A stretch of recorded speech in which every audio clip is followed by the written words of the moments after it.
Esta primera historia creo que está bien empezar por algo tradicional. Es una historia que se cuenta tanto en la tradición judía como en la árabe y tiene que ver con dos figuras muy reconocidas que son el rey Salomón y la reina de Saba, que como se sabe siempre tenían disputas a ver quién era el más inteligente y el más sabio de los dos, porque los dos tenían mucho de las dos cosas. Y dicen que en una ocasión la reina de Saba recibió la visita del gran rey Salomón y le propuso, en cuanto él llegó, un enigma. Lo llevó a una habitación muy grande en la que prodigiosos artesanos habían llenado el espacio de flores artificiales. Unas flores de todos los colores y tamaños que se movían al son de una extraña brisa. La reina le dijo a Salomón que una sola de todas esas flores era una flor de verdad y le pidió que indicara cuál era esa flor. Salomón agudizó la mirada, recurrió a lo más fino de su percepción, de su intuición, a lo más alto de su inteligencia, pero por más que lo intentó durante un rato no fue capaz de señalar la flor. Entonces, como hacía mucho calor en la habitación y estaba empezando a sudar, pidió a uno de los sirvientes de la reina que por favor abrieran una gran ventana que daba a los jardines del palacio, y así lo hicieron. Unos minutos después, Salomón señaló, sin dudarlo, la flor de verdad.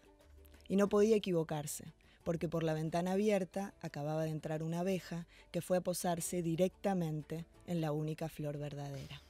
Dicen los comentaristas de esta historia que si siempre es difícil ser una figura como el gran rey Salomón, más difícil es ser la abeja. Pero lo más difícil en todos los tiempos es ser la flor de verdad.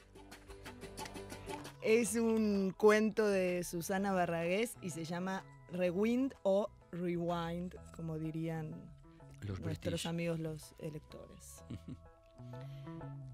Se besaron desnudos tímidamente contra el refrigerador. Él se lanzó a introducir con torpeza sus senos en el sujetador. Ella le respondió subiéndole los calcetines hasta la rodilla y abrochando el botón de sus pantalones con nerviosismo, mientras que ataba uno por uno todos los botones de su blusa. Después, de un tirón, subió la cremallera de su falda. Totalmente entregada al delirio, le incrustó salvajemente el jersey, el abrigo y una bufanda de cachemira. Él la asió por las nalgas y a mordiscos le introdujo las botas. Al abrir el paraguas, ella alcanzó el éxtasis. Él se desplomó al meter dedo a dedo las manos en los guantes. Pues un cuento de Augusto Monterroso que se llama La tela de Penélope o Quién engaña a quién. Cuentan que hace mucho tiempo vivió en Grecia un hombre llamado Ulises, quien a pesar de ser muy sabio, era también muy astuto. Casado con Penélope, mujer inteligente y bella, repleta de cualidades, cuyo único defecto era su desmedida afición a tejer, costumbre gracias a la cual pudo permanecer sola largas temporadas. Cuenta la leyenda que cada vez que Ulises, con su astucia, se daba cuenta de que ella iniciaba otro de sus interminables tejidos, se le podía ver a hurtadillas por las noches recogiendo un par de botas y subiendo a una barca para ir a recorrer el mundo a buscarse a sí mismo. Ella aprovechaba entonces esto de mantenerlo lejos para coquetear con sus dependientes, haciéndoles creer que ella tejía mientras Ulises viajaba, y no que Ulises viajaba mientras ella tejía, como bien podría haber imaginado Homero, pero como se sabe, el hombre de vez en cuando dormía y no se enteraba de nada. Después de escucharte fuera de aire, cantar tangos y alguna bulería, he pensado, para terminar, este cuento de Eduardo Galeano, que se llama El río del olvido y que habla de esas historias de ida y vuelta.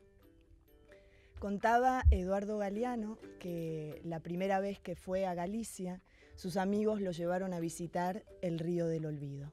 Sus amigos le contaron que los legionarios romanos, en los antiguos tiempos imperiales, habían querido invadir esas tierras, pero que de ahí no habían pasado, Paralizados por el pánico, se habían quedado a orillas de aquel río y no lo habían atravesado nunca.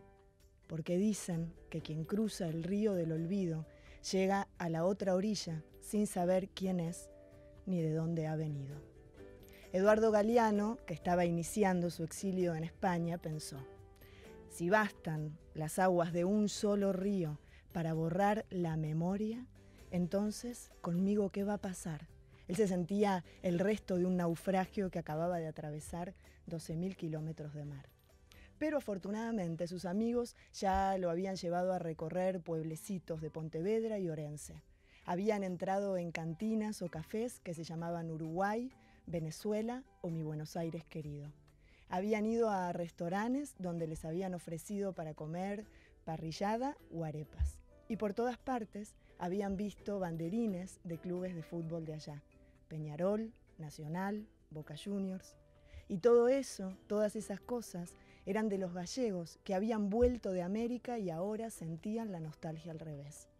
Ellos habían tenido que irse de sus aldeas como él, y después de mucho tiempo estaban de vuelta en su tierra de origen, y nunca habían olvidado nada, ni al irse, ni al estar, ni al volver. Nunca habían olvidado nada, y ahora tenían dos memorias, y tenían también dos patrias.